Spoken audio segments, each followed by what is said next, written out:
nuevo les doy la bienvenida al Club de Lectura Un Mundo Feliz. Hoy es nuestra cuarta y última sesión de este ciclo 3 dedicado a la novela El Relato, de la autora Úrsula K. Le Guin. Para la noche de hoy tenemos los capítulos 7, 8 y 9 de esta novela. Ahorita mencionaste la palabra como, no, lanzaste la idea de que uno hace como una revisión de lo que acabamos de leer, aparte de estos últimos capítulos, como que todo termina por encajar y por asentarse. Debo decir que sí me gustó mucho este libro. Me gustaron además estos últimos tres capítulos. Debo decir que el 7 hace referencia a algo que también encuentra uno en Huxley con Fahrenheit, y es el tema de la preservación de la memoria y de la literatura en sí misma, ¿no? Entonces, cuando en la frase, pues este párrafo que dice, algunos llevaban libros, papeles, textos del relato, iban para ordenar y proteger todos los libros que estaban allí, los miles y miles de volúmenes reunidos a lo largo de décadas procedentes de todo el gran continente. Iban para leer y estudiar, para estar en las cuevas llenas de ser. Y sentí que está la idea de esta gran biblioteca que existía en Alejandría, está la idea de todos los libros que se han ido perdiendo a lo largo de los siglos de historia de la humanidad, todo el conocimiento que hasta el momento ha ido desapareciendo, ¿sí?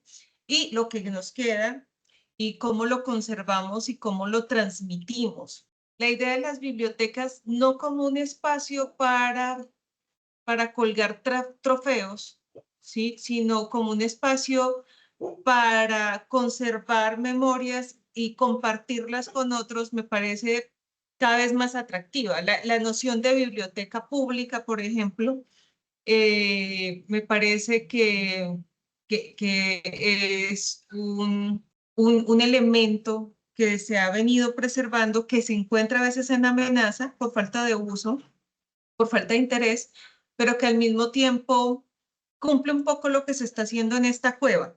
Y también más adelante cuando Suti dice, ahora sabía que todo lo que jamás aprendería del relato era apenas un atisbo o fragmento de lo que había por saber, pero no le importaba.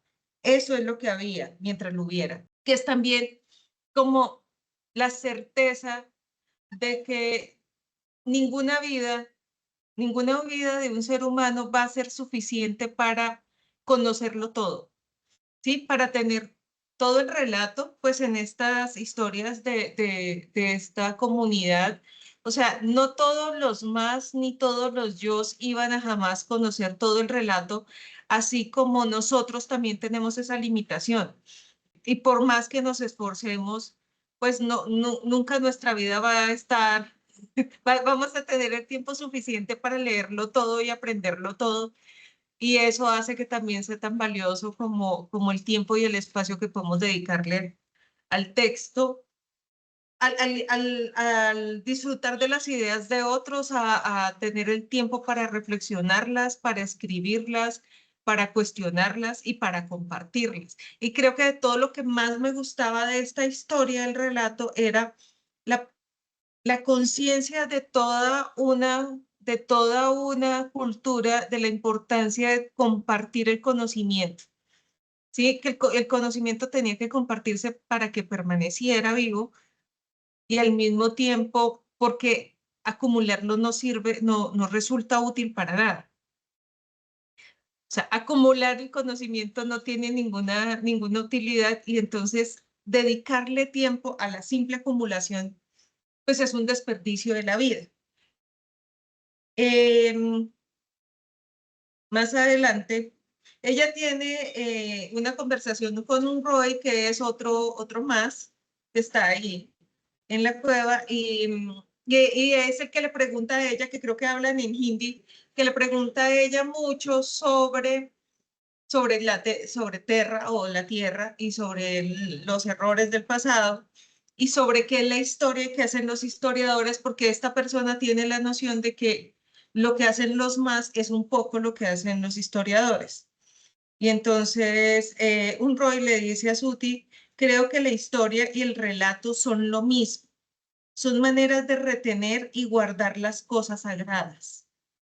Y Suti le contesta, ¿qué es lo sagrado? Lo verdadero es sagrado, lo que se ha sufrido, lo que es hermoso. Entonces, el relato busca la verdad en los acontecimientos o el dolor o la belleza, por eso contarlo es sagrado. Y entonces es también la pregunta que nos hacemos, ¿no? ¿Qué es sagrado y cuánto de lo que acumulamos, de lo que atesoramos, tiene esa característica de sagrado? Porque también yo empecé a hacer hace un tiempo una separación traumática en mi biblioteca, en la biblioteca y la antibiblioteca. Y en la biblioteca, que es donde están los libros que ya han sido leídos y manoseados y rayados, siento que no todo lo que he leído es susceptible o lo quisiera preservar. Entonces, ¿qué es lo sagrado? Por qué guardamos lo que guardamos? ¿Por qué conservamos lo que conservamos? ¿Cuáles son esos criterios? Porque aquí hablan mucho de lo verdadero, pero también se habla del dolor y la belleza.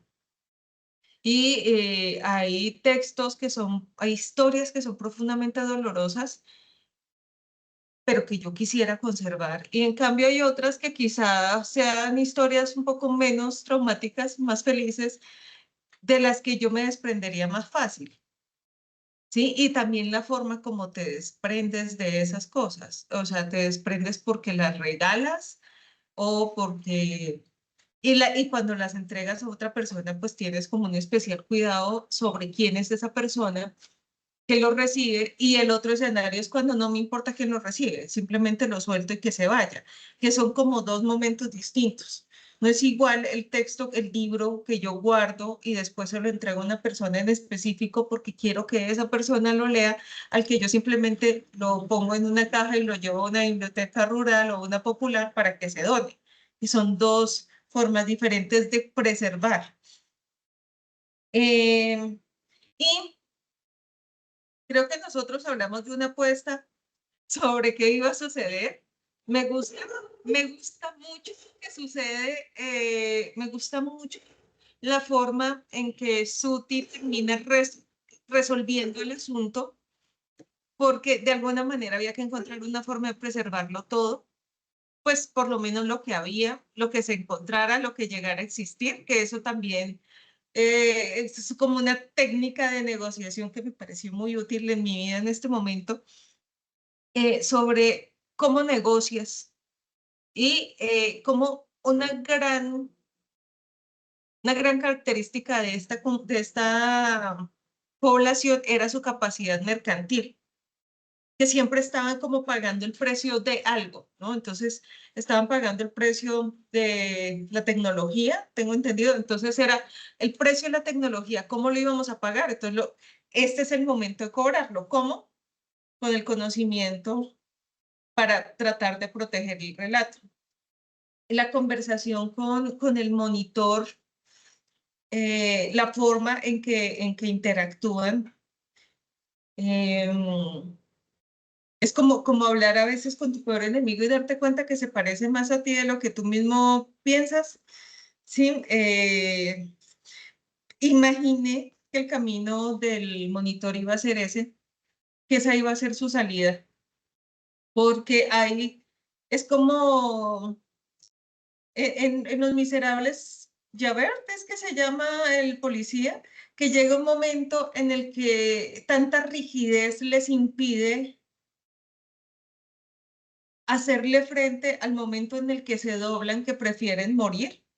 Yo vi mucho de Javert en Yara, en esta postura de estoy tan cerca de mi enemigo, me siento tan cerca de mi enemigo, que yo no puedo vivir con esto. Entonces, ¿cuál es mi salida? La única salida que tengo es morir. Y como salida me parece que les libra mucho de un problema, que era el problema de mantenerlo prisionero, moverlo, el trasladarlo, el preservar su salud a pesar de todas las heridas. No, no, pues me parecía que no era un adecuado final para ese personaje. El análisis que hace Suti cuando dice, ya creo que esto es finalizando el capítulo 8, cuando dice, no veo que el relato excluya el conocimiento o diga que el conocimiento es maligno o que algo es impío. Creo que es solo porque los más, bueno, y aquí hablan que no han incorporado pues como la nueva historia, y ella lo justifica diciendo que solo porque los más no tuvieron tiempo de empezar a incorporar toda esa información nueva en el relato antes de que el Estado Corporación se convirtiera en institución social central. Eh, y entonces es una forma en la que siento que deberíamos aproximarnos a las culturas o sociedades o comunidades diferentes, porque usualmente lo que sucede es que entramos en un conflicto donde o lo castigamos todo o lo veneramos todo y nos falta mucho esa aproximación para entender como el por qué y el hacia dónde, como tratar de comprender realmente la filosofía o la lógica detrás de las creencias y de ciertas creencias, porque en gran medida, por lo menos en la historia de nuestro país, muchas de las cosas que han venido, que tienen un origen en nuestros pueblos indígenas y que han sido perseguidas y maltratadas a lo largo de los años, han sido precisamente por eso y en función del comercio, pues de otros intereses. Y ahora cuando tenemos la oportunidad a veces de tener contacto con estas comunidades, seguimos con este mismo sesgo y entonces hacemos como, pues como esta corporación. Y es que de tajo declaramos que todo lo que ellos hacen es impío o está mal hecho o está... Y eso no permite el diálogo y esa falta de diálogo pues hace que no se incorporen. Eh, entonces, como una forma de presentar el panorama de la humanidad, parece que Úrsula hace un gran trabajo porque nos muestra cómo radicalizarse en un extremo de ciencia o de creencia, como que en estos dos extremos no es posible la existencia, que siempre hay que estar hilando entre estos dos hilos, haciendo un cordón que va a soportar mejor el tejido, el tramado de quien es comunidad. Eh, y ya en la página, al final, Suti dice, la cultura base, bajo la capa doxana, no es vertical, guerrera, agresiva ni progresista. Es horizontal, mercantil, discursiva y homeostática. Creo que recurren a ella en casos de crisis. Y pienso pues en tantos creyentes de crisis. Sí, como que estas personas que tienen una vida común y corriente, que tienen unas creencias comunes y corrientes a las que no acuden sino en caso de emergencia. En caso de duda, de crisis extrema, rompa el vidrio y acuda a la oración, el incienso, la vela, lo que sea que le funcione. Eh, entonces, esta clase de creencias, esta clase de ideas, desde que no se conviertan en algo que se le impone al otro,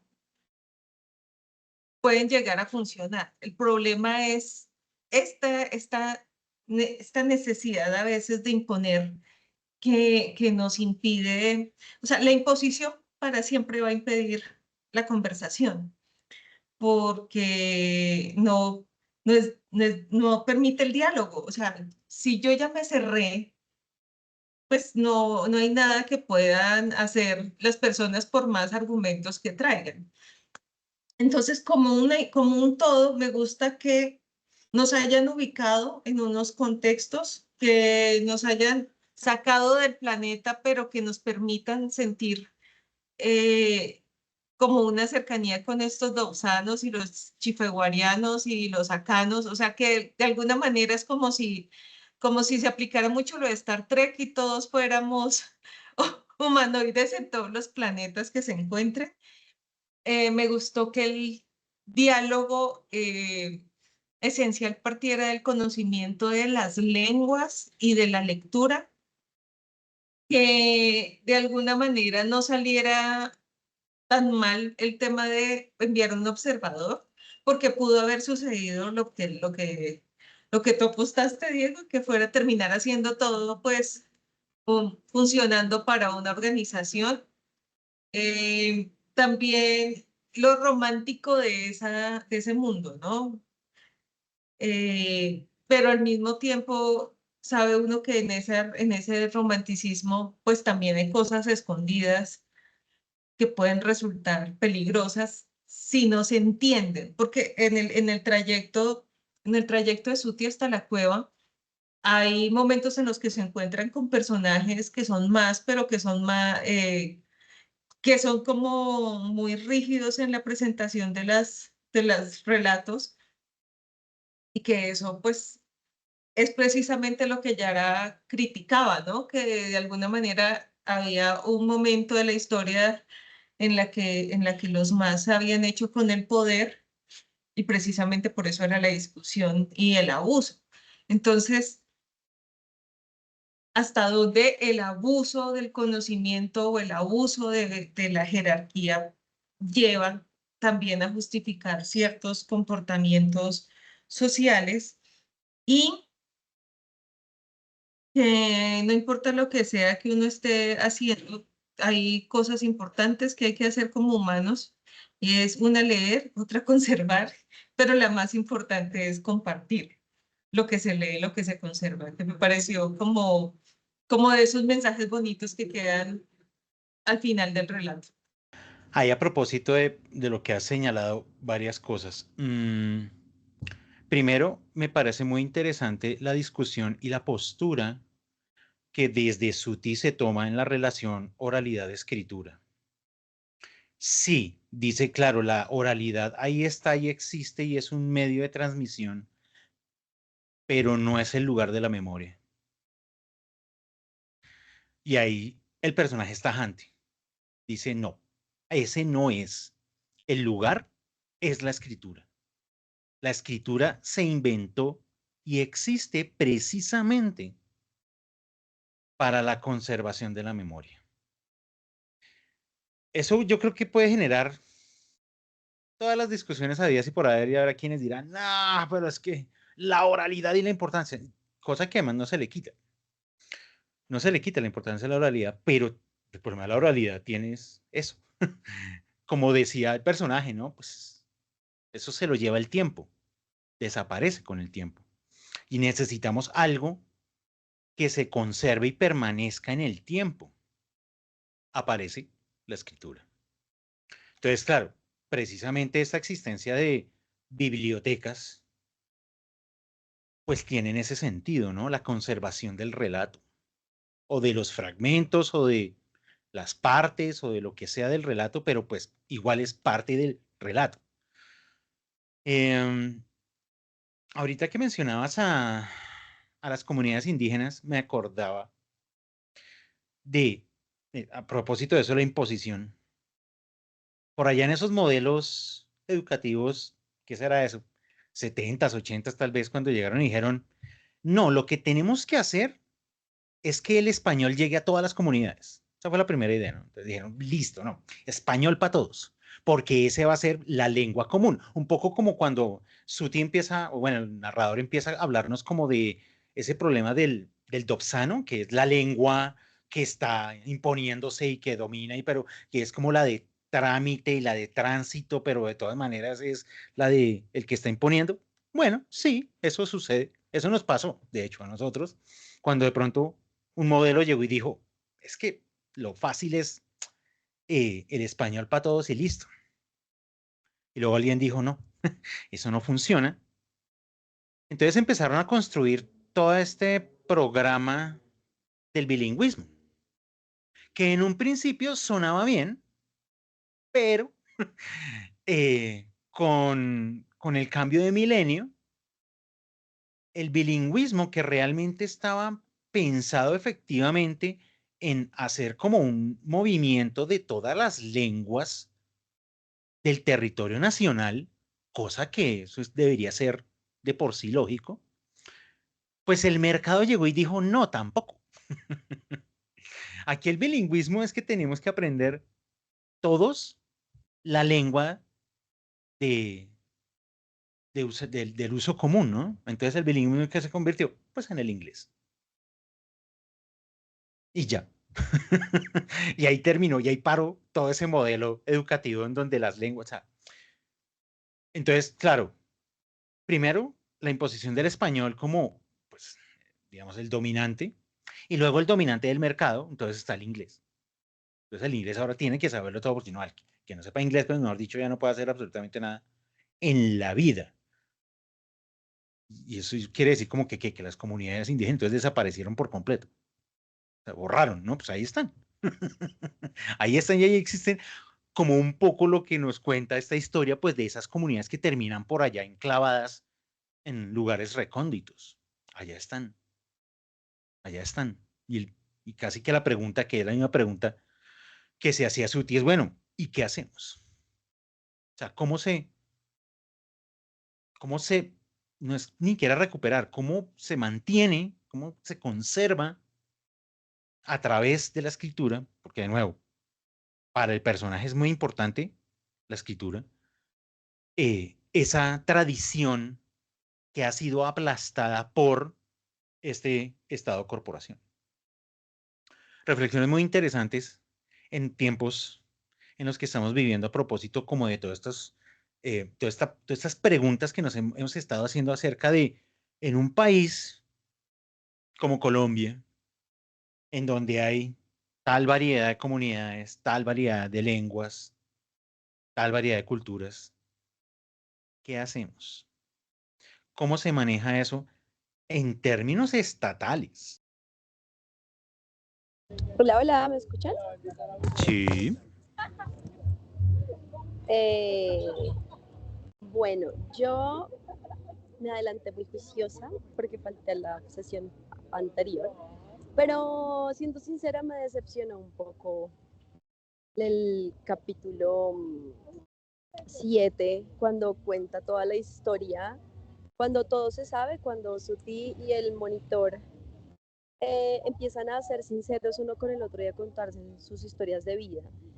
Y pues la verdad me parece, no sé, no me agradó mucho, como que ya era el momento donde tenía que ser, pues porque igual ya no había más y no me pareció justo con el personaje porque pues el monitor no era una persona ni digna, ni amigo. Creo que sí entiendo lo que intentaban hacer, que era pues un enemigo y era el momento de sacar la historia, porque igual no podía ella hablar con nadie ni nada, pero había forjado ya relaciones con con los habitantes de allí, que ellos habían confiado en ella, porque al final fue un acto de confianza mostrarles la ubicación del lugar, de algo tan sagrado para una persona que podía solo con su presencia destruirlo todo. Igual siento que fueron inteligentes porque creo que a eso se arriesgaban, a que una persona del ecumen estuviera allí para poder hacer revolución, como en una agenda ulterior. Y, pero realmente no me gustó, creo que no se merecía el monitor la honestidad y su historia con su chica y que eran uno. Igual fue muy linda la historia. Hubo una parte en que usó la misma figura dos veces y la primera vez me encantó, que era como que ella seguía allí, ¿no? Como que la garganta le iba a doler, o creo que fue a él, pero luego usó la misma figura con el monitor. Y entonces siento que perdió fuerza. Era como si los dos vivieron momentos trágicos que marcaron sus vidas para siempre, pero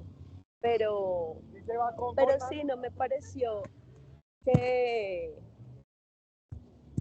sí, me pareció muy rápidas las historias allí, como que salieron, ya es el momento de sacar todo, vamos a decir toda la verdad, esto pasa acá, esto pasa lo otro, y tal. La muerte del monitor, honestamente, a mí me pareció muy adecuada para la historia, porque en su personalidad, lo que describieron en todo el libro, él no podía, o sea, uno no podía traicionar sus principios, así fueran, no fueran con los que se crió, precisamente, pero tampoco podía traicionar como a sus abuelos, a su familia. Entonces estaba entre la espada y la pared y era muy injusto que él tomara una decisión y creo que era la manera adecuada de demostrar lo que él era realmente. O sea, que no podía, igual no iba a traicionar a nadie. Entonces, pues optó por la salida fácil o difícil, no sabemos qué es eso. Y ahora que mencionabas sobre las lenguas indígenas y así, recordé que en México hay varios lugares donde realmente mantienen mucho su lengua. O sea, ellos en las partes turísticas,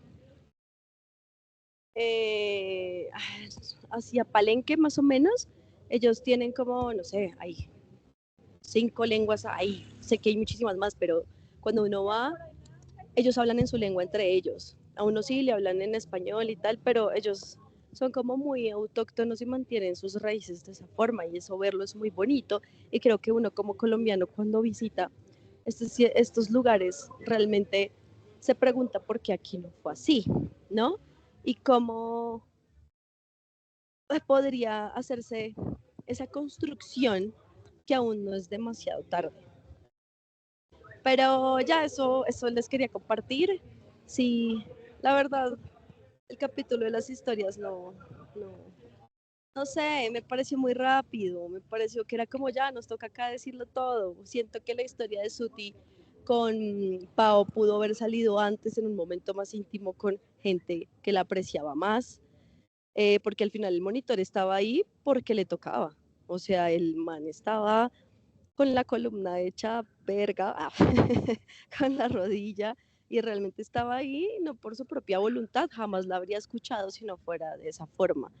Entonces, evidentemente está bueno que tuvieran esa conversación, pero siento que habían partes de la conversación que podían darse en un momento por respeto a los personajes. Y ya. Pues recordemos, hace 8 días, la menuda sorpresa que llevamos cuando apareció el monitor en un helicóptero. O sea, era como un Deus ex machina monitor. eh, que, claro, los capítulos anteriores fueron todo el viaje a Silong. No fue nada más. Eso eran páginas y páginas y páginas de caminar y caminar y caminar y me encuentro con fulanito y sutanito se une a la comitiva y otro se queda y sigan y sigan y sigan y sigan. Y justo cuando llegan y dicen, ah, sí, vean que allá se alcanza a ver el cerro, ¡pra! Aparece un helicóptero y se estrella. Y uno dice como, ¿what? O sea, esa escena a mí me sigue retumbando en la cabeza y yo decía como, eso fue muy raro, fue como muy empujada así esa escena como de pronto y aparece un helicóptero y justito tenía que venir el monitor en el helicóptero y justito se estrella. Yo decía, no, demasiadas casualidades como para ser verdad. A mí esa imagen, esas escenas a mí no me cuadraron. Claro, la autora necesitaba que tuvieran ese encuentro final. Sobre todo porque es que eran las posiciones opuestas. Finalmente porque el monitor casi que estaba representando pues eso, el fanático de creer en lo que está sucediendo, es lo que llegó es lo bueno y lo que estaba es lo malo. Pero además creía en eso casi con locura. Bueno, entonces tenía que haber ese careo, digamos, entre los dos, porque pues eran además los dos personajes que tenían como totalmente elaborado todo ese discurso, pues para que efectivamente se diera en ese momento. Em, claro, el tema íntimo de ambos casi es como para luego mm, la influencia familiar que tuvo cada uno, sí, exacto. Y que entonces luego lo íntimo, pues realmente lo que los termina acercando, ¿no? Finalmente. O sea, como que ya dicen, de nuevo, pues usted y yo como que si nos parecemos, o sea, es decir, no somos tan opuestos como en principio creíamos, ¿no? Entonces, como que, claro, tenía que armar todo eso. No sé si con más páginas hubiera funcionado mejor, porque no sé, porque de pronto, pues, de nuevo, digamos, en la organización de la novela, toda la primera parte que es como la presentación del mundo, a mí se me hizo demasiado larga. Entiendo la complejidad del mundo que arma Úrsula Le Guin en esta novela, pero creo que fue demasiado. Em, yo creo que podría haber elegido como opción ir haciendo las dos cosas, ir presentando el mundo y tal vez haber movido un poco más, mucho más el personaje, o sea, como que, claro, tenía descripciones muy interesantes y muy buenas del mundo, pero yo sentía que se congelaba demasiado en esas escenas. Claro, yo no sé si eso la hubiera hecho más corta o más rápida, no tengo ni idea. Quizás también yo pensando como en la rapidez del siglo XXI, como necesito entrar directamente al conflicto, pero claro, porque uno entra al conflicto realmente muy adentro de la novela hasta cuando se da cuenta que, no, pero entonces es que tienes que ir al último lugar donde quedan los últimos vestigios del relato y entonces está en el monte sagrado. Y eso sucede en el capítulo 5 tal vez, em, de 9. Entonces uno dice, bueno, no sé, bueno, por ahora eso. Él no se expuso también al perseguirla aún contra las órdenes que había recibido. Loco, loco, es monitor todo loco, todo, no voy a arrancar a perseguirla porque además quería como, o sea, porque creo que su justificación es, no, es que la estoy siguiendo porque es que tengo que cumplir mi función de monitor y es como, mano, pero cálmese. O sea, su fanatismo es una cosa de locos y además su fanatismo casi lo mata. O sea, es decir, sobrevivió de milagro, el piloto murió y usted está ahí vuelto nada porque es que he hecho nada, he hecho un despojo ahí, todo mal derecho y, o sea, no sé, muy loco, o sea, muy fanático, demasiado, demasiado pasado de Es, fanático. y es que fueron muy explicativas las historias, o sea, como que es como si tú no entendiste algo del libro, acá te lo explico, acá Mm. desato absolutamente cada cosa por si te preguntabas esto y lo otro. Cierto, cierto, yo también sentí ese como, bueno, vamos a aclarar ahora todas las dudas que ustedes tengan a propósito de todo lo que ha pasado en la novela. Y como, o sea, ustedes recuerden, yo en la primera sesión sufriendo, diciendo no estoy entendiendo, estoy perdidísimo, pero como que en un punto aparezca un capítulo que además está en cursiva, o sea, el 7 está en cursiva, y es como, ven y te explico entonces cómo es que funciona el mundo. Yo dije como, no, tampoco. O sea, esa tampoco, para mí esa tampoco es la mejor estrategia para construir ese elemento. O sea, eso puede ir sucediendo al ritmo de las acciones. El problema es que las acciones están pues muy limitadas a que pues sí tenían que llegar a este monte y pues ella tenía que empezar ahí a buscar los documentos, bueno, el relato básicamente y a tratar de salvar lo que había del relato. Entonces, sí, no sé. Sí, yo como que me sentí un poco usado, digámoslo de esa manera. Bueno, yo no sé, dicen buenas noches para todos. Dicen por ahí que acá para disentir. Pues, no sé, lo que pasa es que a mí me gustan mucho las descripciones en general en la literatura, no digo solo en este libro. Y desde el comienzo me di cuenta que este no es un libro de acción, no es un libro en el que pase nada prácticamente. Pasan muy poquiticas cosas.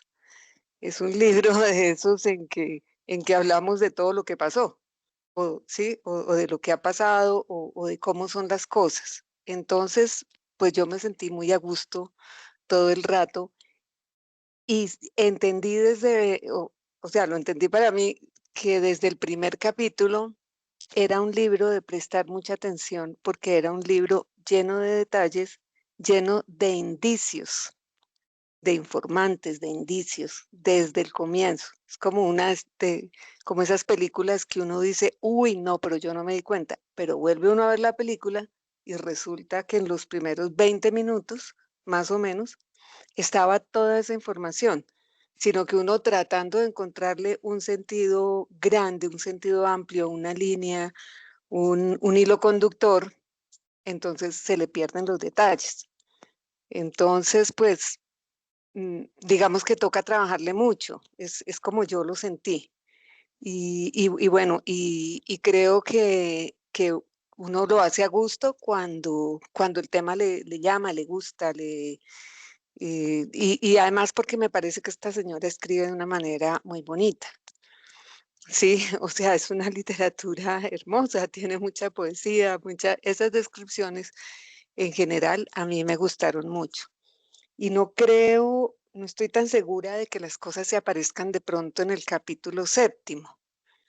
Yo lo que pienso es que en todas las descripciones de los personajes anteriores, desde el comienzo, cuando la primera vez que Sati ve la montaña y están estas personas, el Volalio, estas otras personas que nos gustaron tanto, de alguna manera no podía haber la confianza. Poco a poco ella fue teniendo y logrando confiar en ellos, pero casi hasta el final no sabía muy bien qué decir y qué no. De todos modos, con los más, también siempre tenía como una forma especial de decir las cosas. Y ella todo el tiempo está pensando, o sea, el enviado es la persona en la que ella considera que puede tener confianza y sin embargo no está tan segura que estás mostrando ahí. El 7 en cursiva del capítulo. Ah, sí, sí, sí, totalmente, eso es verdad. Bueno, yo lo que veo es que no hay esa confianza, no, en ninguno. Es que incluso ella piensa que es el enviado, Tom, eh, en el que puede tener confianza, pero todo el tiempo también está pensando como, ¿sí será? O sea, sí me atreveré, sí podré decir todo eso que voy a decir. Entonces resulta que cuando viene la historia de este otro hombre que es tan similar a la historia de ella, en el sentido de la historia que pasó ella en la tierra, ¿cierto? Son muy similares y ellos comienzan a comparar y ahí está lo que yo estaba buscando la vez pasada, que tal vez Diego entendió porque así lo dijo, que yo estaba buscando como los buenos y los malos. No, o sea, nunca buscaría eso en ninguna parte ni en la vida real, ¿cierto? No, yo estaba buscando la complejidad del lado de los más, de los que hasta acá eran como los que se veían como, digamos, como los buenos, pero es que no teníamos una historia de ellos. Y ahora nos aparece la historia de ellos y nos aparecen las similitudes con la historia de ella. Y lo que pasó en estas naciones, por llamarlas de alguna manera, que son planetas, lo que pasó se concreta en las personas. Y entonces acá la autora nos lo concreta en estas dos personas, ¿sí? Sati y el monitor, Yara, ¿sí? Nos lo concreta en la vida de ellos, porque no puede ser, digamos, solamente como en la comunidad, como lo que pasó en lo grande, ¿sí? ¿Qué pasa con cada una de las personas? ¿Cómo lo vive? ¿Cómo lo sufre? Y creo que eso es lo que ella nos quiere expresar. Entonces, pues la similitud está en lo que habíamos visto, que un estado teísta, lo que ella vivió en la tierra, ¿sí? Y el estado corporación, lo que él vive en Dovza, en Acá, y, y lo que pasó entre las generaciones, ¿sí? Que es impactante y es realmente lo que pasa, es lo que pasó y nosotros sabemos esas historias porque ya pasaron en nuestra tierra. Entonces, que estaban los abuelos, viene la nueva generación con esta revolución y con esta imposición de cómo hay que pensar y entonces prácticamente eh, ya no quieren, ya no quieren a sus antepasados, entre comillas no los quieren, o sea, reniegan de ellos y así una generación y otra generación. Entonces, a mí me parece que ella logra concretar eso muy bien en estos personajes y por eso, sin decir tantas palabras y tal vez con muchos silencios, ellos logran entenderse y ellos logran hablar cada uno de su historia, porque es que las historias, hay un capítulo anterior en que ella hablando con estas personas que hablan de lo del relato, dice, pero ustedes, ¿por qué no cuentan esas cosas grandes que pasaron? Esas historias, ustedes solo cuentan pequeñas historias y todas son buenas. O sea, no pasa nada, como quien dice, dramático. Esto cómo fue que llegó a ser lo que es. No hablan de la guerra, no hablan de las cosas, de los claroscuros y demás. Y eso yo lo quería encontrar en ambos lados, ¿sí?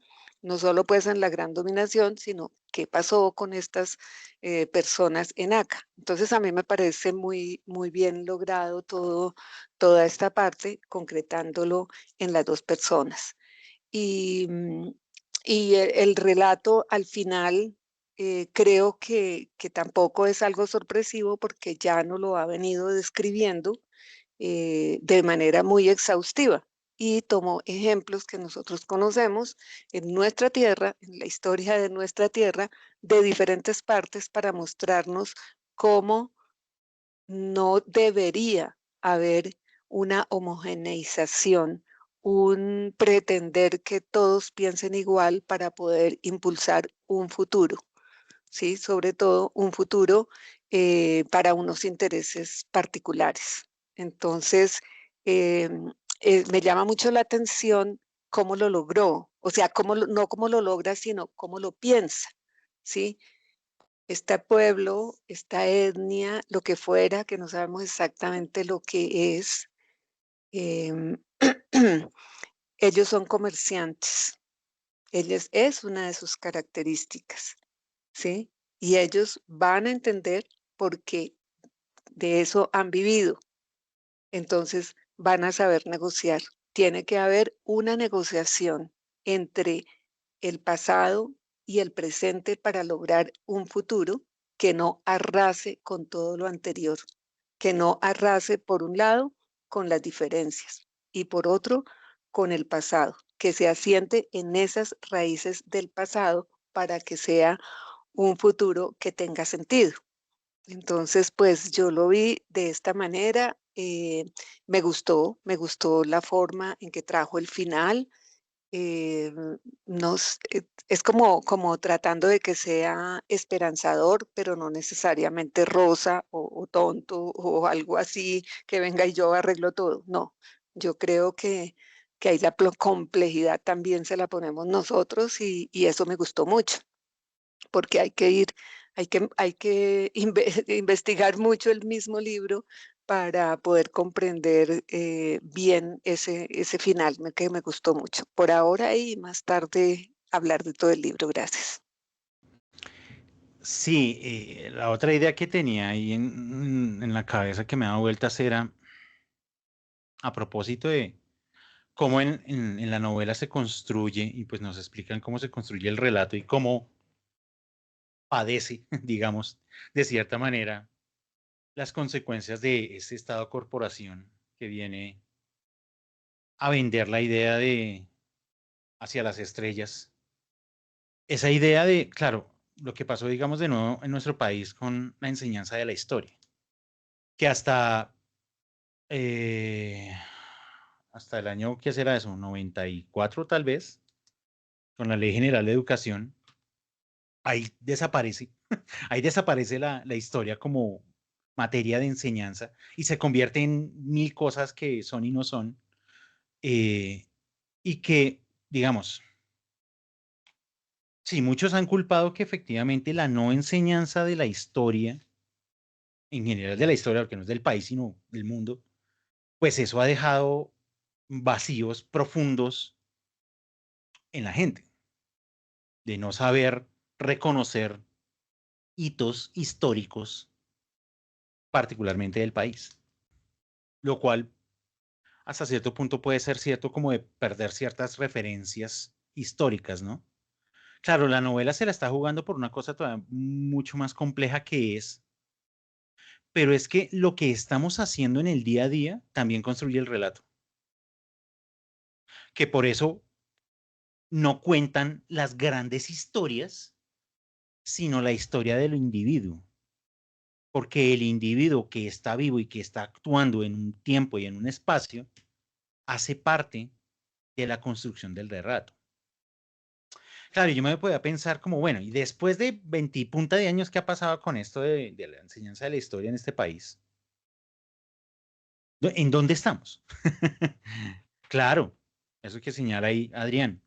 Claro, hay, primero se necesita hacer muchas reconstrucciones históricas en este país, sobre todo porque lo que ha pasado en los últimos 30 años ha sido demasiado, sin olvidar que han pasado cosas demasiado también hace 100 y 200 años, pero efectivamente la importancia de los relatos individuales como parte de la construcción del relato. Creo que eso hasta ahora en ciertos espacios y para ciertas cosas muy puntuales se han empezado a tener en cuenta. Como, no, necesitamos ciertos relatos de ciertas personas porque ahí hay algo del gran relato, llamémoslo la historia, que hace falta, que es necesario, que no se ha escuchado, que ahí está y que toca de alguna manera recuperar. Si en esos términos entendemos lo que hizo la Comisión de la Verdad, es tremendo trabajo, pero así con mayúsculas todo, porque fue recuperar un relato que estaba a esto de perderse. Claro, el documento tiene, no sé, 10.000 páginas, yo no sé cuánto, esos documentos es una cosa abrumadora, pero es que así tenía que ser, o sea, es que no podía ser como, no, venga y se lo sintetizo en 500 páginas, pues para que, o sea, Comisión de la Verdad para Dummies, no, no se puede, no se puede por el tamaño del relato. Claro, yo creo que también, de cierta manera, la autora nos está invitando como a, tenemos que empezar a replantearnos esa idea de la historia con mayúscula. Que sí, que bueno, todavía no se ha perdido de todas maneras la información del pasado, esa la que no siempre nos hemos contado, por ahí flota. Y ahora, pues si yo le pregunto a una IA, pues me la cuenta con su sesgo, pero me la cuenta. Pero tenemos que pensar que también lo que hacemos hace parte de la construcción del relato. O sea, que no podemos considerarnos como sujetos o entidades al margen de. A mí me dejó pensando eso la novela, o sea, como que yo al final llegué y dije como, oiga, sí, no, pero es que como que uno a veces piensa que es que lo que uno hace como que eso no va para ninguna parte y no tiene ningún valor, ningún significado y ningún sentido en términos como macro. O sea, que uno de las penas uno dice, no, pues sí, eso es importante para mí y ya. Pero creo que la reflexión a la que invita la autora es, no, sí, o sea, sí tiene importancia y sí tiene relevancia en la construcción de una historia con mayúscula, digamos. Porque a veces uno siente, o sea, no sé si a ustedes le pasan, pero es que a mí me pasa todos los días que cada vez que entro a las redes sociales siento que la historia está desapareciendo, la de ahora. O sea, como que es imposible capturarla por la cantidad de información y cosa que como que se mueve, que uno dice, o yo me pregunto a veces, ¿alguien está escribiendo eso? O sea, ¿hay alguien que se esté preocupando por llegar y decir, necesito registrar lo que está pasando en la actualidad como parte de la construcción de una memoria? ¿Dónde se está construyendo esa memoria? O no sé si ya la literatura lo está haciendo, o no sé por qué, no sé. Entonces, a veces cuando tengo mis crisis existenciales me pongo a pensar en ese tipo de cosas y pues entro como en angustias y yo lo digo, no sé, ¿qué hago? Ah, grito.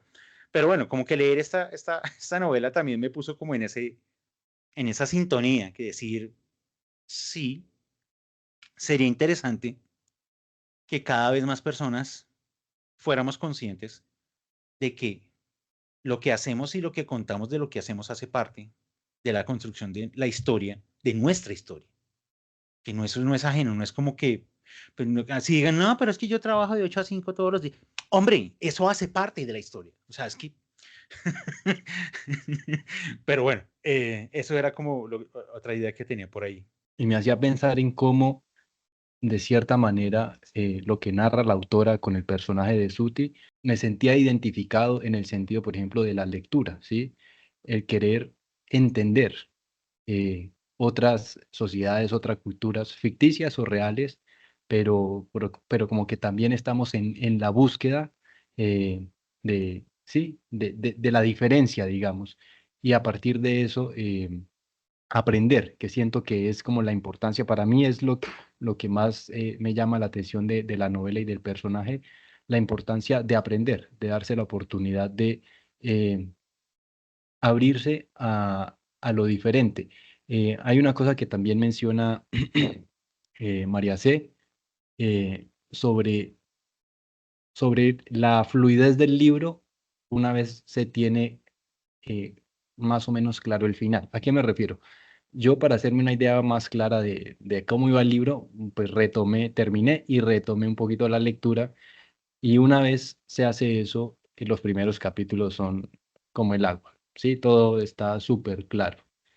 Eh, entonces, digamos que ahí me doy cuenta de cómo Suti, cómo por ejemplo para el personaje de Tong, Suti es la apropiada, y para mí parte del hecho de que ella ha sido sometida o ha vivido bajo el dominio de un gobierno religioso, y cómo ella, a pesar de eso, es capaz de tratar de entender la cultura cana, justamente que tiene esa connotación religiosa. Eso es lo que lo hace difícil, y ese es el mensaje con el que más me quedo, cómo a pesar de esa animadversión hacia la religión, entendible a partir de su contexto de Suti, cómo a pesar de eso, ella, perdón, y eso durante los primeros capítulos, el personaje refuerza mucho de que es difícil para ella. Ella no sabe si está segura si va a lograr hacer esa tarea que le están pidiendo, y tiene que ver con eso. Y aún así lo logra. Y lo mismo para mí pasa al final con el personaje de el monitor. Ella se abre eh, con él, ¿sí? Le cuenta su historia, las personas amadas, su familia, sí, su contexto, y eso da la oportunidad a que el monitor también se abra con ella. Entonces, ese es como el mensaje clave para mí, y tiene que ver con lo que su merced estaba mencionando hace un momento, Diego. Em, Porque siento yo, por ejemplo, ahora que su merced mencionaba el tema de Colombia y el tema de los conflictos, si no nos damos la oportunidad como personas individuales y también pues como sociedad de escuchar al otro, no con el objetivo ¿cómo se dice? O sea, de estar de acuerdo, no con ese objetivo, sino de aprender y entender por qué las cosas se dan como se dan. A partir de ese punto sí se puede construir, ¿sí? Pero si lo que buscamos es imponer lo que nosotros pensamos, nosotros somos los buenos, ellos son los malos, entonces va a pasar lo que pasa, o con con el sistema o gobierno religioso, o va a pasar con el sistema corporativo, que aunque son diferentes, en esencia son lo mismo. Funcionan similar, no son lo mismo, pero funcionan de la misma manera. Eh, entonces esa era de las otras cosas que quería remarcar. Y había una tercera que se me acaba de ir la idea, pero bueno, si la recuerdo más adelante participo. Sí, yo estoy muy de acuerdo con eso último que su merced dice. Sí, o sea, en la novela se construye tanto que toda esta sociedad bajo el ecumen, como el Estado corporativo, que tienen sus particularidades, pero operan de una manera muy similar. O sea, como que a la hora del té es como que yo quiero que las cosas sean como yo quiero que sean. Como que, claro, muy, cada uno con su estilo, pero efectivamente están persiguiendo como ese mismo elemento común. Pero fíjate que, por ejemplo, a mí este capítulo 7 y 8 me gustó mucho, sobre todo porque por primera vez me pude imaginar, o sea, yo me los imaginé a ellos como seres humanos, o sea, como yo, hablando. Entonces me pude decir como una persona, o sea, una persona está hablando con otra persona. Entonces ya le pude poner. Lo demás me costaba mucho porque eran como descripciones tan abstractas de cosas que yo no podía hacerme una imagen mental. Y yo tengo que hacer una imagen mental con mis propios prejuicios y todo, pero tengo que hacer una imagen mental para poner a hablar personas. Lo del helicóptero, pues sí, era como raro, pero yo sí siempre esperé que alguien traicionara a alguien. O sea, yo siempre dije, hay alguien, un infiltrado, porque yo decía, esto no puede ser así como, ay, sí, sí, eso tía, es lo que quieras. No, sí, yo dije, no, eso como demasiada flexibilidad para, o sea, algo no me convencía. Yo decía, alguien va a traicionar a alguien.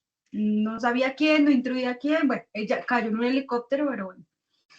Y me gustó, y a mí la conversación sí me gustó mucho, o sea, sí creo que, claro, que me permite dar como cerrar la historia, porque ya entendí, esta persona viene acá, y este es de, claro, como que pude entender a través de esos personajes el universo entero, como que, ya entendí, sí, ya pude ponerle como cada cosa en su lugar, como cada cosa en su como cada pollito en su cajita, y a mí sí me gustó y ese ejercicio de humanidad también me parece, pues pensando que son humanos, como en ese ejercicio de humanidad me pareció muy interesante, me parece un gran recurso, y bueno, y un gran recurso también, no sé si esperanza, bueno, no sé, pues porque como la persona más poderosa, como alguien muy poderoso, en su estado más vulnerable, cuidándolo justo a las personas que lo han, pues a las personas que ha perseguido, ¿no? Entonces sí me parece como una cosa y uff. Me gustó mucho la idea de esa biblioteca llena de huequitos y espacios, porque me imaginé mucho como, no sé, la biblioteca de Alejandría, como esa cosa de tratar de ponerlo ahí. Yo solo pensaba en se van a mojar los libros, pero bueno, creo que el problema yo lo tenía solucionado, pero bueno. Y ya creo que me gustó mucho y creo que esa discusión que tú planteabas de la pequeña historia y la gran historia, pues es una gran discusión de las ciencias sociales contemporáneas, ¿no? Y digamos, ahí también se les sale a uno su activismo, pues las feministas son cosas que ellos dicen como, bueno, y ahora entonces vamos a estudiar el papel de las mujeres, o qué pasó aquí, o cómo, alguien alguna vez se reía en Twitter cuando todavía se llamaba Twitter y cuando yo todavía estaba allá, decía que habíamos abandonado la gran historia, la idea de hacer gran historia de como esta historia económica o el café, esa clásica que yo me leí como la mitad, tratando de suplir mi vacío que a mí no me enseñaron como historia, como clase, sino ciencias sociales, como un conglomerado de materias. Decía, ya nadie quiere hacer esas grandes historias, entonces ahora quieren, entonces se reía como, existieron personas trans en la independencia, pues a modo de burla lo decían, pues porque como ahora el tema de las identidades y todas estas cosas, entonces decían, ya la gente quiere hacer esas narraciones, y yo digo, bueno, pero tampoco está tan mal, o sea, creo que tampoco está tan terrible hacerlas así, y creo que cualquier que hagan los grandes relatos, los relatos pequeños, siempre van a estar en un punto, pues en un punto de discusión, porque pues la historia, pues no es una ciencia exacta, ¿sí? Y bueno, habrá revisionismo histórico que pues no deberíamos permitirlo hacerlo, pero siempre habrá discusiones sobre ciertos temas, ¿no? Entonces, claro, lo que tú dices, claro, la Comisión de la Verdad tuvo que hacer semejante trabajo y aparte de todo, tuvo que hacer un trabajo para que esos tomos gigantescos se volvieran otras cosas que uno pudiera como buscar cómo entrar, porque es tan grande, es tan complejo. Entonces, todas esas cápsulas y cosas para los niños y la pedagogía, y que bueno, una lástima que este país no se apropió de nada de eso, pero bueno, eso ya es otro tema, no el libro, pero bueno, digamos, espero terminarlo, de verdad quiero acabar el libro, pues chévere esta historia. Gracias. Yo creo que hay que darle tiempo a ese enorme documento de la comisión. Puede que incluso no sea ni siquiera para nuestra generación, pero que exista, o sea, así como en el relato, que todavía haya un lugar en donde se pueda conservar, eso ya es ganancia. Que se haya escrito, que esté creado y que esté ahí, ya es un gran avance. Tocará ver en qué momento y quiénes terminarán llegando allá por ese deseo de saber, de conocer, de comprender. Una cosa es empezar a completar ciertos vacíos de la historia, como hacerse preguntas como de, venga, pero, ¿y este tipo de personas en ese momento histórico dónde estaban? Y otra, en el absurdo en el que estamos cayendo, ¿no? La Tierra es plana, y uno ve, no joda, tampoco, no se pongan de absurdos. Es que, y me acordé porque es que por ahí hace poco estaba viendo en un video, no sé, Facebook, en algún lugar de esos, en donde cómo los terraplanistas explican la Tierra plana. Ay, Dios. O sea, eso es como ver a un niño de primaria diciendo, sí, pues la Tierra es plana porque vea, el plano es plano. O sea, es decir, ese es su argumento, señor. O sea, usted no tiene 10 años para decirme eso. Entonces, claro, tampoco uno puede terminar cayendo en esos lugares como tan ridículos, básicamente. Pero sí, lo que decía María Cristina, sí, claro, esos pequeños relatos tienen un gran valor, un enorme valor, de hecho, porque es parte del entendimiento del gran relato. O sea, hacen parte de... El gran problema que tenía la historia cuando era con mayúscula y se enseñaba, pues era que era una historia pues que estaba ahí ya monolítica, ¿no? No, entonces la independencia y cómo entonces fulanito hizo y deshizo y las guerras de independencia, porque eso es lo que nos empiezan a enseñar, ¿no? Y luego cuando le pasan por los presidentes, eso es como si fuera una lista del mercado, ¿no? Entonces, no sé quién y no sé quién y este fue no sé dónde y de pronto en un brinco uno aparecía en el Frente Nacional, que uno no entendía qué era el Frente Nacional, pero entonces, sí, no, ya había una cosa llamada Frente Nacional, y luego nos decían que nosotros habíamos tenido una dictadura, y coños de nada. Pero eso es lo que le enseñaban a uno. O sea, finalmente eso es, digamos, lo sigo repitiendo porque básicamente eso era lo que a mí me enseñaban en el colegio. Pero claro, pasa el tiempo, estamos en una época en donde ese relato quedó como guardado, archivado, pero se empiezan a hacer preguntas sobre ese relato. Como, venga, pero es que en ese relato hay como unos vacíos. Entonces, es muy importante efectivamente hacernos esas preguntas de esos vacíos que tienen esos grandes relatos, porque, de nuevo, lo está completando. Como la premisa de la novela, que yo no la pongo ni como algo bueno ni algo malo, sino como que, hombre, en tanto seres, llamémonos humanos, que tenemos la posibilidad o la capacidad de construir relato de lo escrito, o sea, que a través de lo escrito podemos construir la memoria, pues ese ejercicio de construcción de la memoria es supremamente complejo y que no puede ser simplemente una única estandarizada, sino que tiene que dar cuenta de los matices de las personas o de las comunidades que componen esa sociedad. O sea, suena tan obvio que uno a veces piensa como que no, pues sí, pero no pasaba. El problema era que no pasaba. Entonces, no sé, para mí es más una invitación. Y ahí como que al menos a uno le quede esa inquietud de decir, oiga, sí, claro, es que el gran relato no es una cosa y ya, porque entonces es como que de nuevo, pues yo me siento por fuera del relato. O sea, yo no hago parte de las guerras de independencia, ni del Frente Nacional, ni esas caradas. Entonces, ¿dónde estoy? ¿No estoy? Bueno, realmente sí.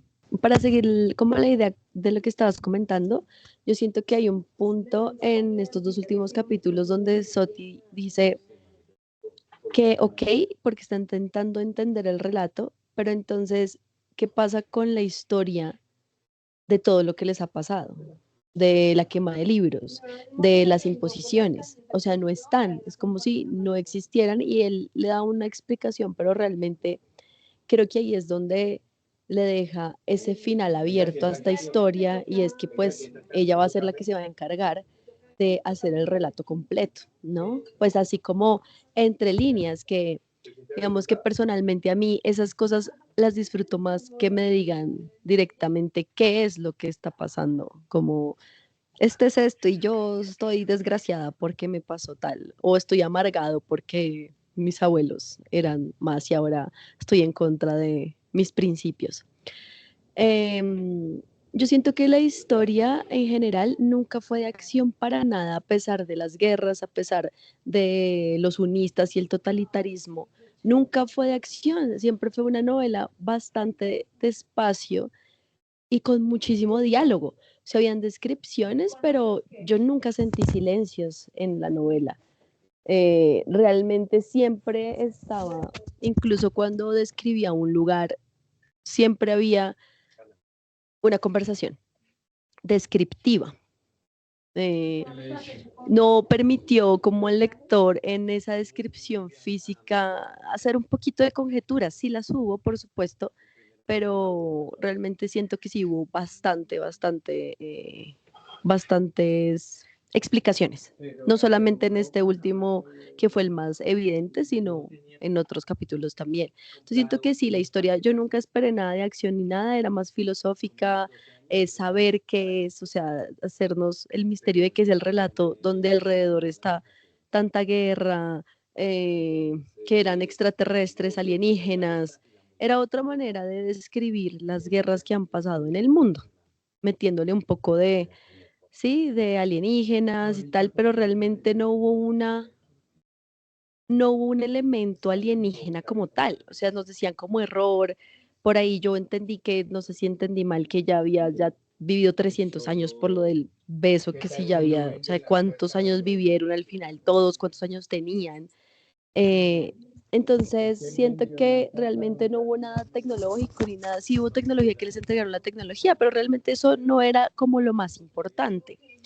Y al final siento que lo del relato, lo importante era lo del viaje como hacia las estrellas, que era como lo tecnológico y lo que los iba a llevar al gran desarrollo, que al final terminó siendo una idea religiosa. Y siento que el relato iba muy ligado hacia el ritual, o sea, hacia los ritos, lo que realmente pasaba de manera también entre líneas, no era como que ellos hablaran de que el rito era importante, sino no lo describieron a través de toda la historia, las reuniones, cómo se ocultaban, lo que significaba para ellos las montañas, o sea, realmente era el rito de caminar, de todo lo que compondría el relato y siento que al final ese era la finalidad de Soti y era como alinear lo que iba a ser el relato de ahí en adelante. Primero, cómo iba a proteger lo que ya habían protegido generaciones y generaciones de más y ella cómo le iba a inyectar esas dudas que ella tenía, porque ella era un ser muy lógico también dentro de todos sus pensamientos, ella cuestionaba, no como otros que estaban ahí que realmente no cuestionaban, disfrutaban las historias, ella decía, venga, pero este que tienen las judías,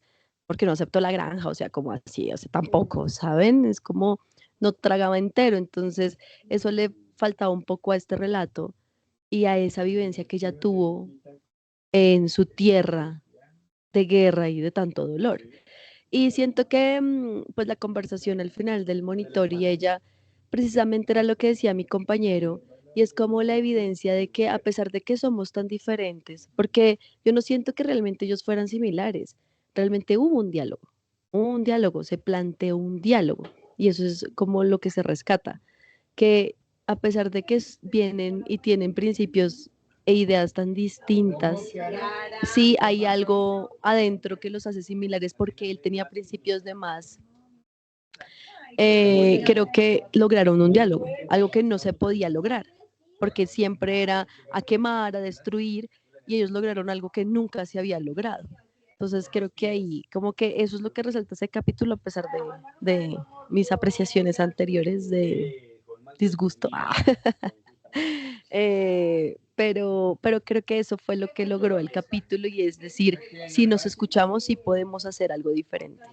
Ya las decisiones individuales, como la que tomó él, de no traicionar, yo siento que a mí me agradó mucho el final por eso, porque siento que respetó al personaje en toda la lectura del libro, lo respetó porque no se iba a voltear ante sus principios a traicionar al ecumen. Sería muy facilista. La verdad, no me habría gustado para nada. Creo que respetaron eso y no podía hacerlo, entonces fue acorde como a eso. Con él habrían podido hacer más cosas, pero al final la protagonista es la que tiene que salvar el relato. La otra revelación que nos da la novela, pero creo que uno ya también lo podía intuir, los dos viajes del Ecumen a acá. Y, qué curioso, ella como, ¿what? ¿Hubo un segundo viaje? Sí, señora. O sea, su sociedad acabó con esta sociedad. Entérese. Em, ese giro fue divertido, porque pues claro, ella entendiendo que efectivamente ella llega ya con todo ese espíritu como de no, pero venga, yo voy a intentar recuperar y luego se termina enterando que es su propia sociedad pues la que se terminó cargando. A los de acá, pues es lo que también finalmente le da como ese motivo final de decir, pues finalmente lo que tengo que hacer es salvar eh, la construcción de lo que queda del relato de este lugar, más sabiendo que efectivamente eso fue lo que pasó. Sí, ahora que mencionaste precisamente eso, el viaje de los legados, porque es como el ecumen hace como un proyecto, ¿no? Es el que hace el proyecto inicial de que además llega a la Tierra, que eso es otra cosa que no había quedado clara. O sea, el ecumen no parte de la Tierra, sino que llega también a la Tierra a ser a instalarse, llega a la Tierra y empiezan esta expansión. Y en ese proceso, cuando llegan a este planeta, a Acá, eh, para ellos el viaje de los legados implica una forma de establecer como un preacuerdo para después llegar el ECOMEN finalmente a establecer un verdadero acuerdo con la corporación. Los legados llegan e instalan realmente la corporación. Es como lo que hace la CIA en todos los países, ¿sí? Que llegan, instalan y después los están estadounidenses a la larga porque, sí, o sea, llegaron, instalaron la corporación y después volvieron, pero ya no como parte, y entonces, claro, ya uno tiene que entrar a jugar con cómo al instalar, hasta en el momento en el que los legados hacen la creación de todo este establecimiento que es la corporación, en ese momento rompen con todo lo que venía trabajándose previamente y en esa ruptura se genera el escenario ideal para que llegue el ecumen ahora sí a vender tecnología. Que nos pasa, o sea, todos nuestros países han vivido esto.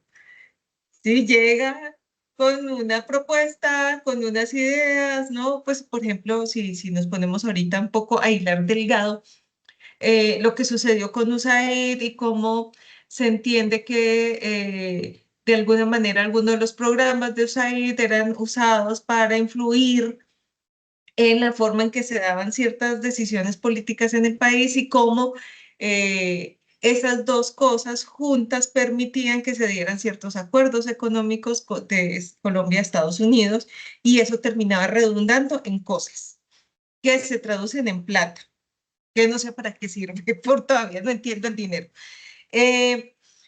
Entonces, eso me parecía curioso porque es una cosa tan gringa. Los gringos son felices haciendo las cosas y después contándonos. En el cine, en la literatura, en el teatro, o sea, nos lo cuentan todo el tiempo. Pues yo creo que Úrsula tampoco se quedaba atrás para decirnos, para confirmar que ella también lo veía. Y por otro lado, me quedé pensando, o sea, a Soti le afecta mucho la historia de las judías y a mí también, porque uno dice, pero esto no tiene sentido, o sea, este tipo no se queda con ninguno, no hace acuerdo con ninguno, coge estas judías que le dio su madre y que no tienen más utilidad que alimentarse y tiene posibilidades pues de mejorarlas, ¿por qué no lo hace? También es como un relato sobre la medida del éxito, sobre la importancia de que cada uno defina qué es lo que vale para sí, o sea, porque podía cambiarlo en efecto por dinero, que le ofrecen ahí como dinero, pero, o sea, con el dinero no comes. O sea, él a la larga tiene judías que sí solucionan un problema de primera necesidad, que es el alimento, y además eran un legado de un ser querido. Y no necesariamente todas las personas van a querer quedarse en un lugar y establecerse, o tener una vivienda exageradamente grande, o tener una pareja. Entonces, para mí la historia del sujeto de las judías era importante, era porque dejaba esa pregunta de qué habría hecho yo, o por qué para mí sería importante, o cuál sería la decisión que yo tomaría. Y a la larga, él estaba en el viaje. Y estar en el viaje, ser un viajero también es una forma de vivir.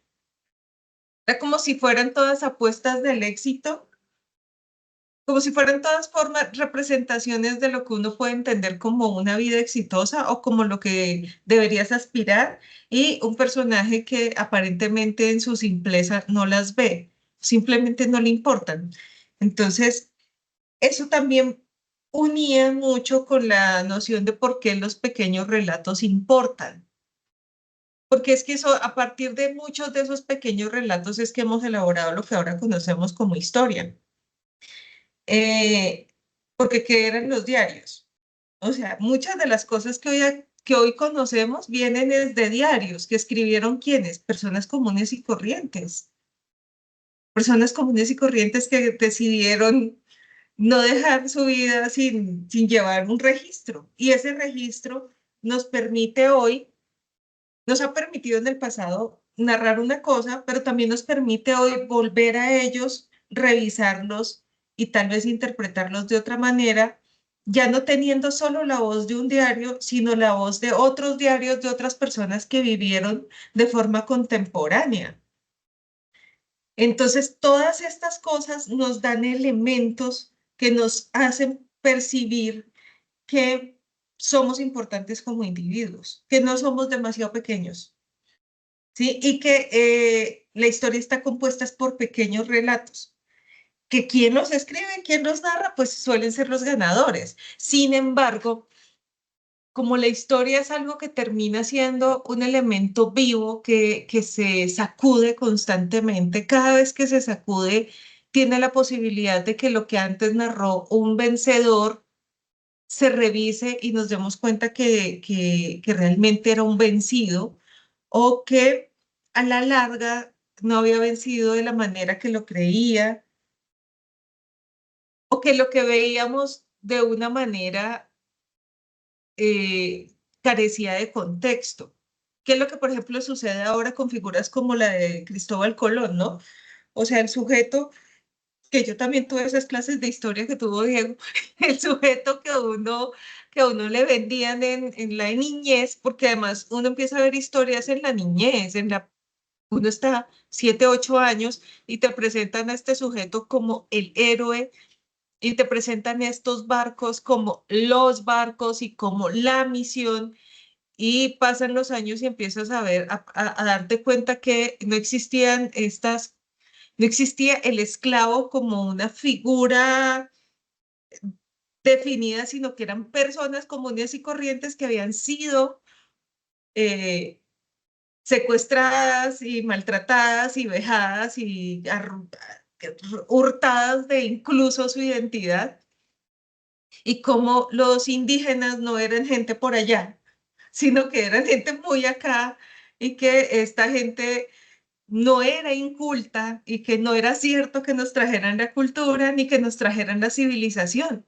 Y es una historia que se ha revisado en muy poco tiempo, pues si tenemos en cuenta lo que nos hemos tardado en escribirla. Y hoy si volvemos a eso, también nos vamos a dar cuenta que había presencia de personajes y de identidades que ahora las estamos viendo porque se están mostrando mucho más, pero que no por eso es que sean un tema de nuestro tiempo, sino que han sido un tema de siempre y que han estado ahí y que muchas veces no han estado en los libros de historia, sino que se han presentado en la literatura.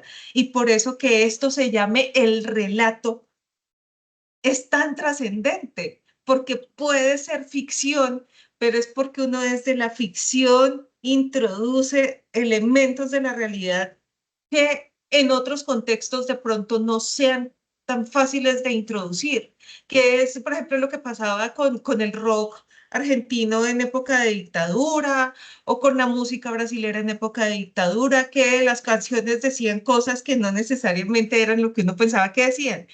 Y lo mismo pasa con la literatura y esencialmente con mi adorada ciencia ficción, que es que no son, no son los planetas, no son los viajes, no son la gran tecnología, no, nada de eso es realmente trascendente. Lo trascendente es el elemento que nosotros ahora decimos humano, pero que no sé, en unos miles de años serán otra cosa de los bípedos con dos brazos y una cabeza. O sea, el asunto es que es lo que nos ha venido conformando y solo en estos escenarios en los que nos salimos por completo del contexto podemos mostrarlos, ¿sí? Porque, por ejemplo, Úrsula también en otros libros como La mano izquierda de la humanidad, de la oscuridad, también ve uno otras identidades de género, sin necesidad que te digan que son otras identidades de género.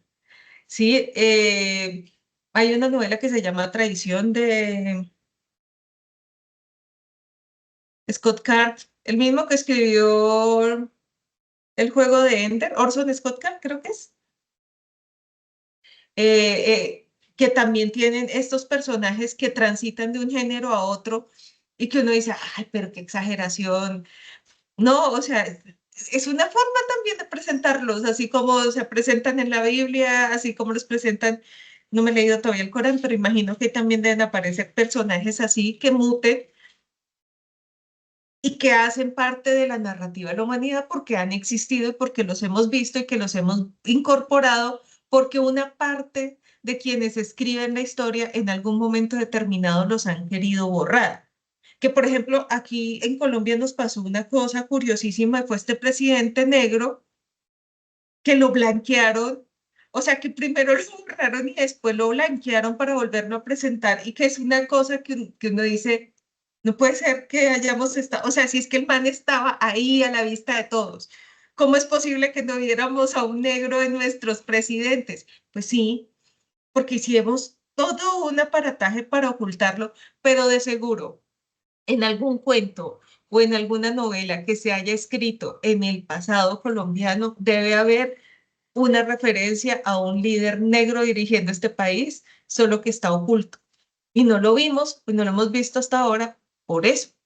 Entonces, ¿por qué importa el relato personal? Importa porque es que la historia es la suma de los relatos de cada uno de los seres.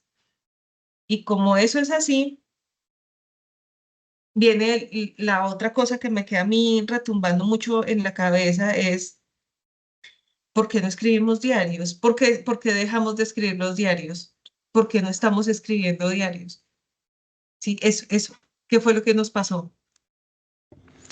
Yo creo que sobre esa última pregunta que tú señalas, digamos, y yo me lo he encontrado un poco en espacios de talleres de escritura creativa, la gente cree que no tiene nada que contar o que lo que cuenta no es importante. Bueno, esta novela nos está diciendo, oiga, sí, sí es importante, sí es necesario. Esa pequeña historia, ese pequeño relato es muy importante para la configuración del gran relato. La segunda revelación, porque me acordé, entre la página 224 y 225 del libro físico, dice rápidamente, cuando lo de la segunda nave, que ella dice, sí había una segunda nave, Trajeron todo tipo de información, información tecnológica. Nos enseñaron cómo dejar de hacer las cosas según las costumbres viejas e ignorantes y cambiar nuestra manera de pensar para aprender lo que podíamos enseñar, lo que podían enseñarnos. Trajeron planos y libros, ingenieros y teóricos para enseñar las técnicas. Tenían un ansible en la nave para poder traer la información de Terra tan pronto como la necesitáramos. Una gran caja de juguetes, suspiró Suti. Lo cambió todo. Fortaleció la corporación tremendamente. Fue el primer paso de la marcha hacia las estrellas. Luego, no sé qué pasó. Solo nos dijeron que al principio Fotherton y los otros nos daban la información gratis, pero que luego empezaron a negárnosla y a pedir un precio injusto por ella. Me imagino qué precio, dijo Suti. Él la miró con inquisitivo. Vuestra parte inmortal. Entonces, claro, nos habíamos hecho la pregunta de, ¿y esta gente cuántos años tiene y cómo es la vuelta? Pues resulta, claro, luego hace una reflexión acerca del alma, pero sí, efectivamente, o sea, bueno, esto me confirmó una cosa. Yo en un punto pensé que podían ser androides. Yo alcancé a hacer esa hipótesis, pero no, son humanos. Son humanos que han obtenido el secreto o el beneficio de vivir enormes cantidades de años. Entonces, claro, ¿cuántos años tiene Suti? No me alcanzo a imaginar, pero pocos no son. Porque ha hecho un montón de cosas y luego hizo un viaje de 70 años. O sea, eso es una cosa que es un juego divertido de lo que propone de nuevo la autora en esa relación de juego, porque uno, ahorita lo señalaba Nayarit, como que uno espera que la ciencia ficción sea un problema de viajes, de tecnología, de naves, pero no, la ciencia ficción está en el hecho de llegar y decir, ¿y por qué yo no puedo crear un personaje humano que ha vivido 150 años, 200 años, 300 años? Ya, eso es el elemento de ciencia ficción. Es sencillo. Y hay ¿qué tengo que hacer con él? Pues ponerlo en un marco en el que funcione, pues que no puede ser demasiado realista, porque pues una historia demasiado realista, pues uno diría, no, pues ¿cómo así? Y funciona. Claro, obviamente eso tenía que decirlo hasta el final de la novela, pues porque o si no, uno se le desajusta la cabeza, más de lo que a mí ya me pasó. Pero como que esa revelación yo dije, claro, ahora sí ya voy entendiendo muchas cosas de cómo estos personajes se mueven en este universo de la novela. Ok, gracias. Yo quiero retomar una de las cosas que dijo Nayarit con, bueno, los que llegan a acá y sus dos viajes, que también Diego estaba hablando de eso. Pero me llama la atención que es como si hubiera una justificación con ese segundo viaje, porque resulta que ese viaje sale es de cuando los unistas se han tomado el ecumen, ¿cierto? Entonces, eso que sucede y eso a lo que están obligando a los sacanos, se supone que es por eso, porque en este momento están dominando los unistas y entonces cuando llegan desprecian y todo lo anterior y porque lo que necesitan es ese desarrollo tecnológico y entonces para eso los sacanos deben creer en ese Dios, ¿sí? Ese es el gran precio que dice ella y que ella quiere hablar del alba, pero no tiene la palabra en acano para referirse a eso. Entonces dice que ese señor que tú nombraste, no sé qué, Fer, no sé qué, estaba obligando a que creyeran en las creencias que ellos traían. Y bueno, obviamente cuando llega un invasor, depende del momento de la historia en que está el invasor, lo que sucede y lo que hace con los invadidos, la tierra de los que invade. Pero me he puesto a pensar, ¿habrá habido algún invasor y algún conquistador que ha respetado la cultura? Es difícil, ¿no es cierto? Yo no sé, estaba pensando, por ejemplo, en Roma y Grecia y todo esto, porque por acá no fue. Eh, entonces, donde de pronto unas cosas que se rescataron, pero no. O sea, en general no sucede así. En general traen su cultura o llevan su cultura a ese otro sitio. Entonces, no sé si ahí se trata de darle una complejidad, ¿sí? Tanto al invasor como, como al que está en acá, el invadido, por llamarlo de alguna manera, o una justificación también. No sé, ahí lo vi como de esa manera un poco compleja. Me gustó mucho lo que dijo Nayarit también en cuanto al relato alternativo, porque justamente de eso es que se trata. Sí, nuestros relatos alternativos son muchísimos y justamente la forma en que está estructurado este ejercicio de la Comisión de la Verdad nos está mostrando eso, ¿sí? O sea, hay oralidad, hay cine, hay teatro, hay rondas, hay juegos, o sea, están las diversas formas en que se pueden manifestar las diversas culturas también y las diversas formas en que se ha sufrido la negación, que se ha sufrido pues la muerte, la imposición, la negación, etcétera. Eso sobre el relato alternativo. Y sobre lo que estaban hablando ustedes de la enseñanza de la historia, yo no sé, yo creo que hay periodos como los que se han vivido en este país en las últimas décadas en que no sé qué tan bueno hubiera sido que ese relato oficial llegara mediante las clases de historia a los colegios. No estoy tan segura. Diferente las universidades, de pronto no las universidades, porque no pasaría esto en todas las universidades. Puede que haya universidades donde podamos ver el relato alternativo y estudiarlo, analizarlo, etcétera, como las universidades donde la tropa sacó en los años 70 y hasta los 90, ¿cierto? A las personas y tocaba esconder los libros, tocaba esconder los libros, ¿sí? Entonces, yo no sé, yo pienso que eso hay que hacerlo, pero hay que estructurarlo muy bien y tiene que incluir esos relatos alternativos, porque de lo contrario puede ser un veneno. ¿Sí? O sea, puede que en algún momento esa historia oficial no se viera tan dañina, ¿sí? Pero yo creo que en este momento, no sé, yo lo pensaría dos veces, ¿sí? Antes era una historia muy contada a lo europeo, incluía la historia universal, la historia europea, bueno, etcétera. Era muy interesante. A mí me tocó esa época. Era muy, muy, muy interesante. Eh, no sé qué pasaría ahora. Eh, yo, yo lo dejaría para pensarlo, mejor dicho. Y creo que es algo que hay que proponer y todo, pero no en el aire como se está haciendo ahora. Ay, no, tenemos que volver a la enseñanza de la historia. No, no es la historia, ni es tenemos que volver. Es que tenemos que construir de manera colectiva esa historia, ¿sí? Eh, sí, yo creo en eso. Y hay una parte del libro muy interesante en la que dice, es que no solo venían, digamos, a enseñar una historia, sino a enseñarnos cómo se debe enseñar la historia para que sea la verdad.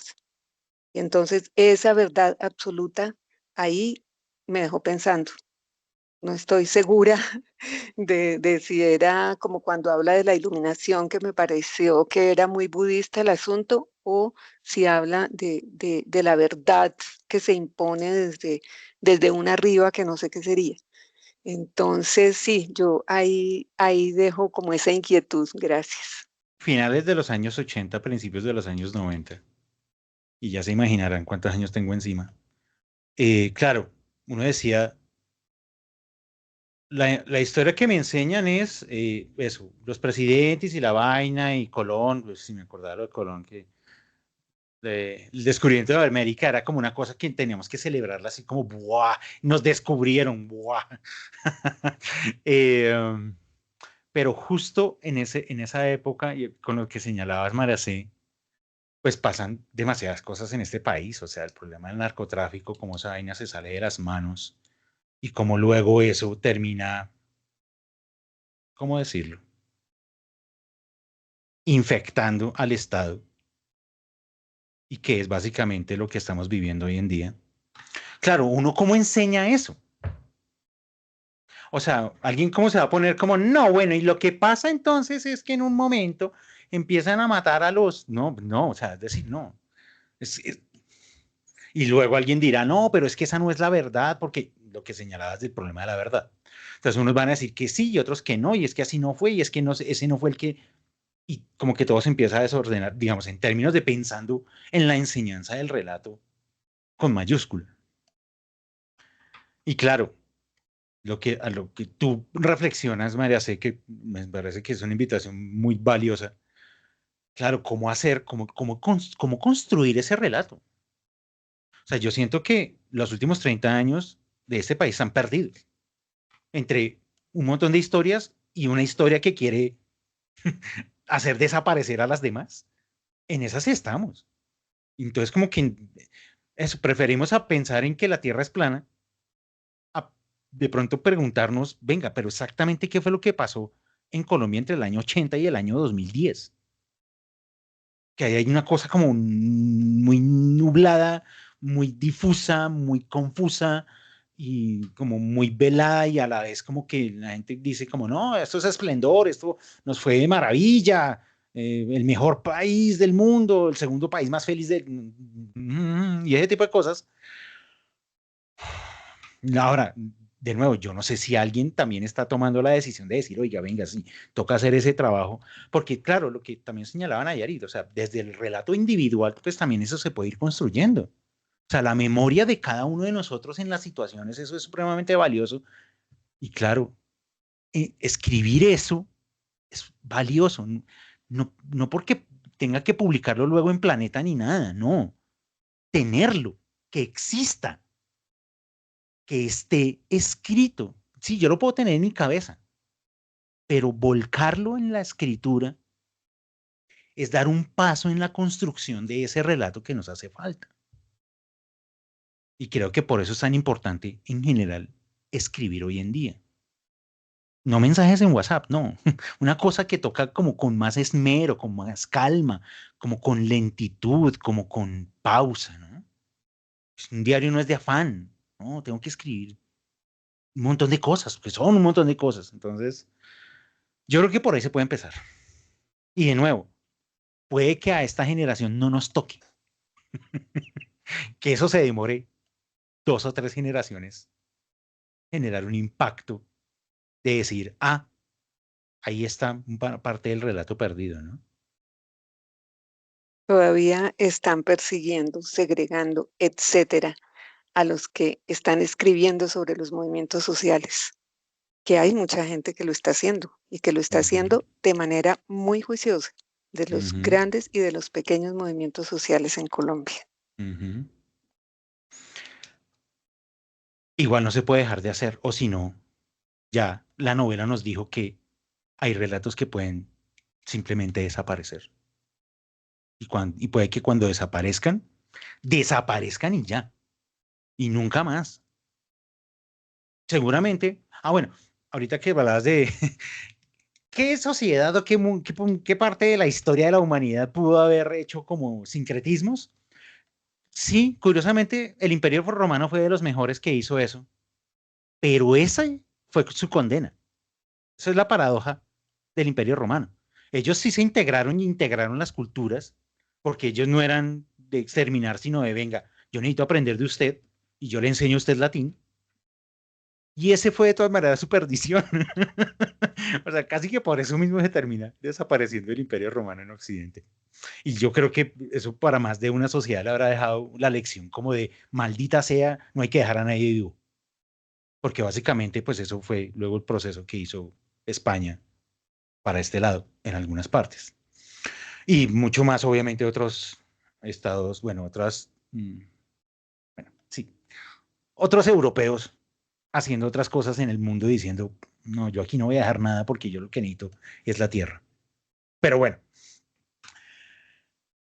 esta novela, a pesar de lo compleja, porque hay que decir que es compleja, quizás por lo que hemos dicho, no es de acción, es más de reflexión, es más de prestar atención, de un montón de elementos que están puestos intencionalmente por la autora para luego recuperarlos más adelante.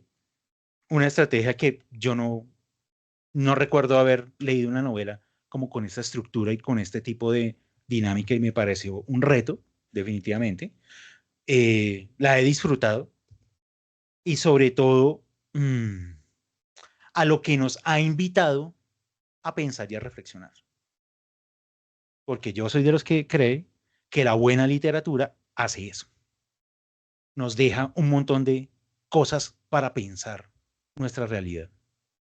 No resuelve nada, porque pues la novela no tiene ese deber, y menos mal, pero que nos deje todo este montón de inquietudes, me parece que eso ya la hace un libro valioso, y que yo voy a salir a pregonar en las calles como no se ha leído el relato de Ursula K. Le Guin, vea, se lo regalo. Tiene que leerse este libro porque me parece que es importante en su vida. Sí, yo puedo ser de esos, sin ningún problema. Entonces, en general, pues ha sido una novela que he disfrutado mucho, que me costó, sí, pero la he disfrutado al final bastante. Y obviamente he disfrutado mucho, ya más o menos lo hemos dicho y Nayari en punto lo dijo, que podamos hablar entre varios acerca de la experiencia de la lectura, en particular de esta novela, pero en general de todo lo que hemos podido leer y hablar en este club de lectura. Socializar la experiencia es fundamental, es fundamental. Sí, a mí me queda algo personal cuando yo tengo una relación directa con el libro, sí, pero hay algo de más cuando comparto esa experiencia. Adrián. Quiero compartir una cosa más que pensé ahora mientras los escuchaba, y es que en el libro al final la autora dice que, bueno, cómo escribió el libro, y en una parte dice que al escribir el relato se volvió el relato. Y si no estoy mal, Diego o alguno de los participantes en una de las clases también lo mencionó, y la verdad yo no había terminado de entenderlo.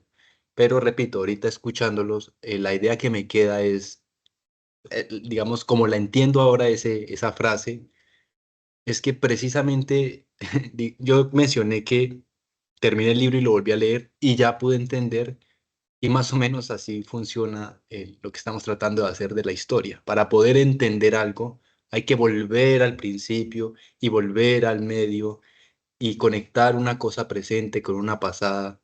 Entonces, el apunte que quiero hacer, que reflexiono a partir de lo que ustedes dicen, es eso. Ahora sí, creo entender a qué se refiere la autora con el escribir el relato se volvió el relato mismo. Era eso, gracias. Muchas gracias, Adrián. Sí, yo en el encuentro anterior me sentía como ante una revelación así, una epifanía, cuando me di cuenta como, pero es que el relato es el relato del relato. O sea, yo como que puedo, o sea, mejor dicho, casi caigo en coma de la revelación. Yo dije, no, o sea, porque de nuevo, como me había costado tanto la lectura de esta novela, pero como que entender ese elemento para mí fue como, ahora entiendo por qué se llama el relato, porque es el relato del relato. Y eso fue maravilloso, porque es un juego, o sea, es un juego literario muy interesante de nuevo. O sea, es construir una novela que va a hablar de unos relatos, pero a la vez se convierte en el relato, y como que yo, de nuevo, es que la novela me invita a mí a ser parte de la construcción de ese relato. Eso es o sea, por eso hemos terminado hablando de los temas que hablamos el día de hoy, porque es que nos está invitando a construir el relato. Eso ya, eso ya lo hace una gran novela. Es una gran novela, hay que decirlo. Difícil, sí, pero es una gran novela. Y por eso voy a salir a pregonar. Damas y caballeros, como siempre, agradecerles, pero antes, recordarles que el cuarto ciclo de este club de lectura, no tengo el libro a la mano, pero bueno, va a ser Neuromante de William Gibson. Vamos a irnos a la ciencia ficción clásica, a la que se define como ciencia ficción, ¿no? Entonces, ese va a ser nuestro próximo libro. Yo les estaré comunicando en su momento, pues cuando arrancamos, les estaré obviamente compartiendo el enlace para que se hagan inscripciones y que si conocen personas que se quieran unir a esta experiencia, pues que les compartan tanto el enlace como la invitación y que pues esto está abierto a quien quiera y que pues la gracia es que leamos un poco y hablemos otro poco de lo que estamos leyendo. Entonces, pues nada, ese siempre será el espíritu de este espacio. Como siempre, muchísimas gracias por participar en este espacio. Este espacio es de ustedes y para ustedes. Nos vemos en el próximo ciclo, próximamente. Todavía no hay fecha, pero próximamente la habrá. Pásenla bueno, descansen, duerman, sigan leyendo a Úrsula K. Le Guin y nos vemos en la próxima. Chao, chao. Muchísimas gracias a todos. Gracias, Buenas noches. gracias a todos, que estén bien.